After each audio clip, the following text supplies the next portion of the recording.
Hey y'all, we've got a little review video for you this week. Today we're going to go over plow stops, T-stops, knee taps, double knee slides, and transitions. First, let's refamiliarize ourselves with the ever-sacred derby stance. You want to keep a nice buoyant bend in those knees to act as shock absorbers. And remember, nose, knees, toes. You want to make sure your nose, knees, and toes are all lined up so you have a good control of your center of gravity. Derby stance is especially important skating on weird, unpredictable, and unfamiliar terrain, such as skating outside. Now that we have our stance down, let's move on to plow stops. Just as a general note, all of these skills will be easiest to practice on a smooth surface like this polished concrete, a garage floor, or like a finished wood surface.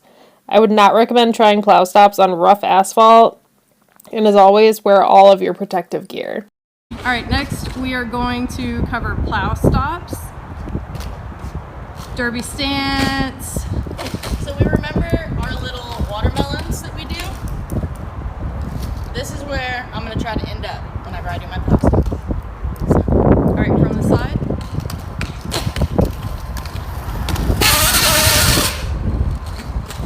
Okay.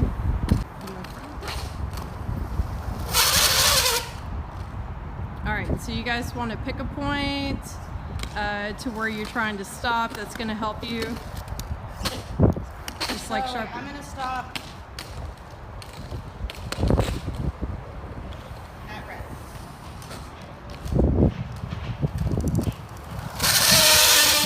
Oh god. Legit close. Perfect.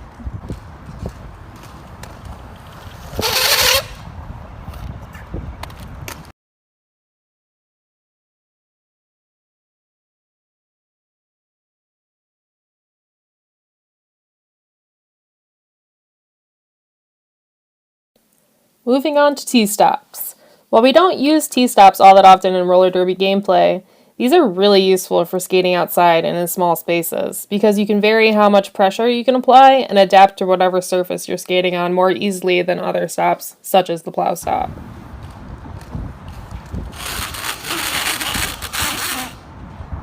Make sure you're using all four wheels and applying even pressure across your whole foot. Don't use the side of your wheels or drag your toe stop behind you. Imagine your foot is a slab of butter on a hot pan, and slowly apply more pressure until you come to a stop.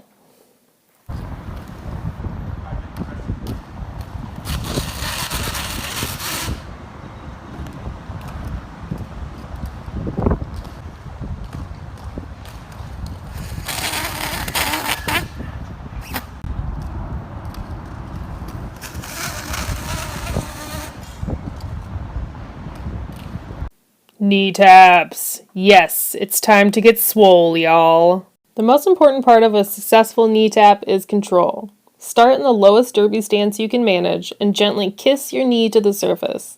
Protect those kittens. If you need to use your hands to help you up for now, that's totally fine. Try to push yourself up with both hands on your thigh until you feel stable enough to do it without the extra oomph. With a double knee slide, you're still putting your knees down one at a time. Don't crash into your kittens. Finish the movement by pressing your hips forward and leaning back a little, like a rock star sliding across the stage. Both of these movements are best done with some speed and a good slick surface. If you don't feel like you have the space, you can absolutely benefit from doing these stationary by just practicing getting up and down from one knee or both knees. So we had just started doing transitions before the world exploded, and everyone seems to settle into doing them a little differently. I'm a heel turner, Sharpe is a toe turner. Some people pick up their whole feet and step into it.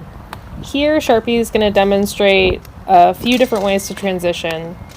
Most of the time people are taught to step into a transition because you have less chance of getting tangled up in your own feet that way. So you'll just kind of have to play with what works best for you.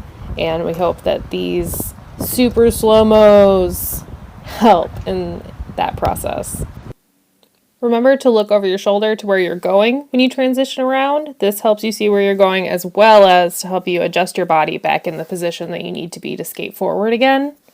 And however you end up transitioning, it should not slow you down. You should not come to a stop. We miss you guys so much, and we hope we get to skate with you soon. In the meantime, we hope that this was helpful and that you guys are getting out there and skating and staying kind of active. And of course, we hope that you're all staying safe and healthy in these weird times. Let us know if you have any questions, shoot us a message, and we'll have more videos and resources for you guys soon.